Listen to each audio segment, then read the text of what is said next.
Hi again, everybody. We are here in the studios of Cobb TV with our weekly chat with Cobb Commission Chairman Mike Boyce. And welcome, Chairman. Another week dominated by the budget here in Cobb County, and we Right. made a big step on that. As you mentioned, you thought it was a fair but painful process. Sure, absolutely. Well, first of all, I want to welcome you to the Cobb family. Thank you. One of the things we did the last board meeting was approve your nomination by Rob Hosack, our county manager, to this position. And we really look forward to having you come on here and help us carry our message forward, which is a great message. Yeah, it is. From Cobb County. We have great staff. So the budget, again, continues to dominate the news.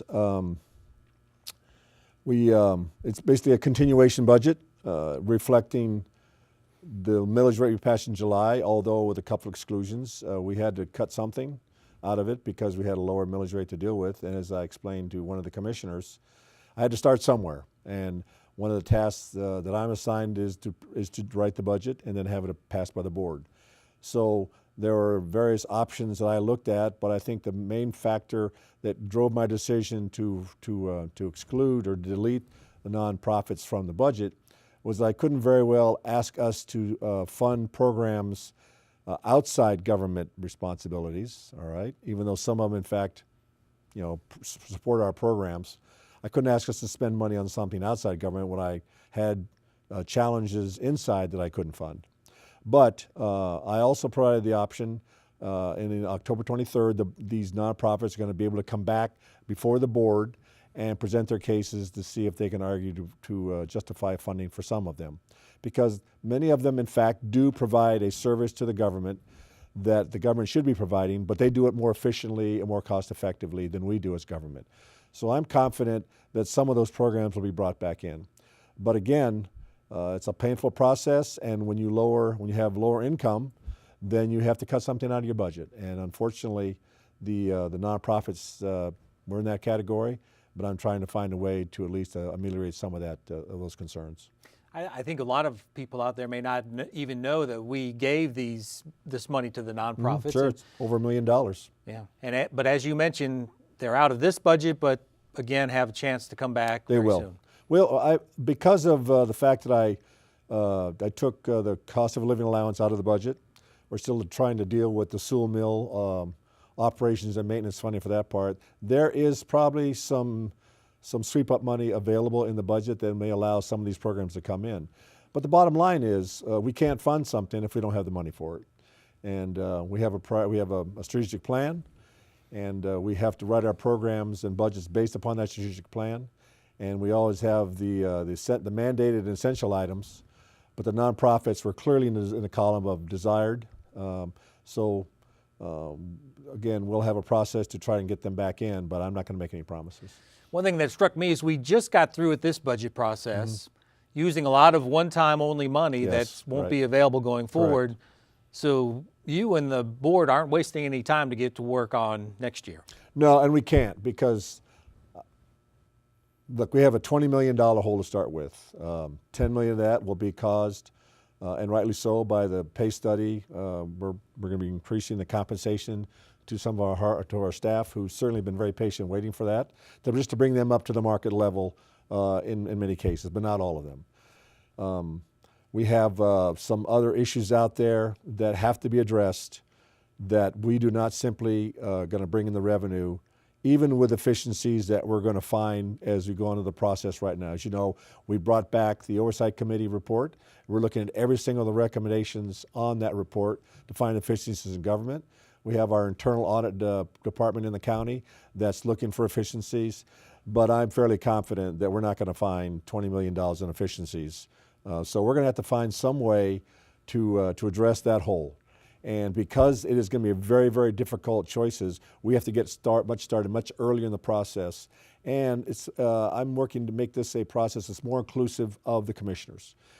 The past process is that the chairman would write the budget, and then 3 to 4 months out from the time they had to vote on it, he presented it to the commissioners, and they get a chance to look at it. Well, look, it's a $800 million budget. I believe you need to have a good 8 or 9 months to take a look at a budget of that magnitude to make sure we've addressed every issue in there and to give the commissioners time to make some informed decisions. And what we're going to be doing at the end of October is they're going to be providing me with a guidance or the basic structure of how they want to move forward on the 2019 budget. And that involves both the kind of programs that we want to approve and also the funding sources for them. So one of the things we're going to do moving forward is kind of go on the road for a couple of days. Right. And take a retreat. Why is it important to take everybody to a location away from this building Sure. and really dig into these kind of issues? Well, it's a twofold purpose. First of all, if you're in this building, even if you mean well, it's very hard not to run back to your office to take your emails and take care of some administrative work. There's just a lot of things that happen here, and they're distractions to the fact that I need them to focus on the important goal of providing a structure for the 2019 budget. Second of all, I need to take this retreat, this gathering of the commissioners, in a recognized forum and a legal forum where I can get all 5 of us together at one time where we can talk about this, but in a forum that's big enough where the public wants to come and hear us how we do our deliberations. And this building just simply couldn't hold that. So we decided to take the Thread Mill Complex in Austell on the 30th and 31st of October. And in there, we'll be far enough away from this building, but not too far we can't come back here if we need to at the end of the day. And talking to you before, I think we want to give the public too an opportunity to weigh in on this process. Absolutely. And remember, it's also a budgetary concern. It'd be all well and nice to go to some nice place up in the North Georgia mountains or down on the coast, but I can't very well justify that given the fact that our budget constraints are very, very tight right now.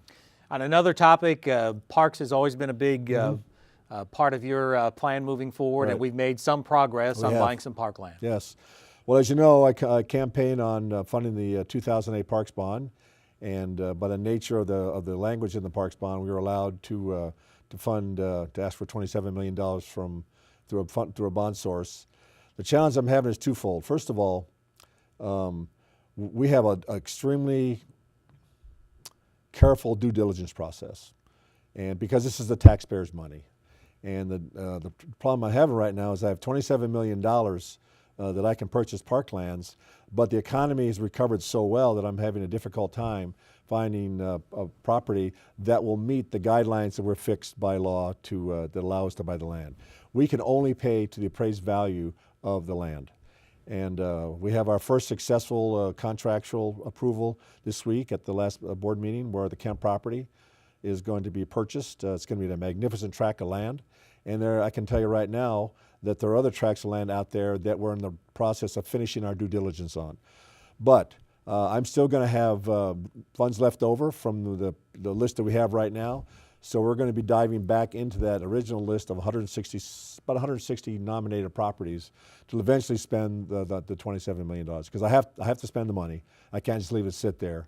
The language of the bond doesn't allow us to do that. But you'll be very pleased at the acquisitions we're making here because both the commissioners and the staff are doing their due diligence on this to make sure that you get the best bang for your buck on this. But the challenges you're having are showing us all what's happening in the county today. Well, that's part of the open and transparent government.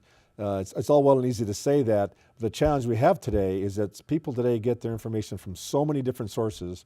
It's trying to tap into all those sources so that everybody makes sure that they have the message that we're trying to send them. All right. Well, thanks for your weekly visit with us here at Cobb TV.